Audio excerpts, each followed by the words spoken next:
I'm going to put this book review under gaslighting because I do think there are elements of gaslighting in this review. So this is Reflections After Battle by Phil Clay.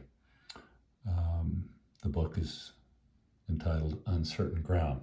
But let's just read a few things here, which I think are very illuminating. A Catholic, Mr. Clay found that keeping the faith was more challenging amid the horrors of Anbar than it was after he returned home. Boy, that certainly makes sense. Most Americans have little contact with the military and thus have little sense of it. Much of what they think they know is wrong. Again, gaslighting equation is miscommunication leads to misunderstanding, leads to fear, can lead to gaslighting. The Vietnam War ended that arrangement, and since the 1970s, the U.S. has had an all-volunteer force. What concerns Mr. Clay, citing Andrew Bezovich's estimate that just 1% of the population serves at any given time, is that most Americans have little contact with the military and thus have little sense of it. More than that, much of what they think they know is wrong.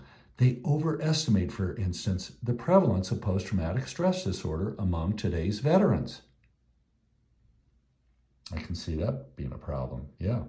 Mr. Clay is especially critical of those who would, in the name of respecting the military, stifle any questioning of it. This attitude, he says, further marginalizes what soldiers do by suggesting it is beyond understanding, let alone legitimate criticism. Again, all these themes of misunderstanding. And then we end up with, as Mr. Clay sees it, 9/11 gave America a sense of common purpose. But ultimately, as in Afghanistan, the effects of our, quote, warm glow of victimization, end quote, damaged both those we tried to help and the U.S. itself. Yet, as this book was published, Russian armies were invading Ukraine and reminding us that the world remains a dangerous place. Sometimes, even if we cannot guarantee the results, it may be necessary to try to overcome evil with greater good. Well, easier said than done for particularly all us folks who think we have free will.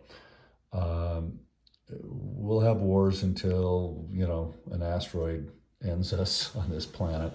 But there is progress here in terms of understanding the dynamics of war, the history of war, what it's really like when we have true soldiers writing about it, rather than just those of us who have no idea what these kind of battles are like speculating.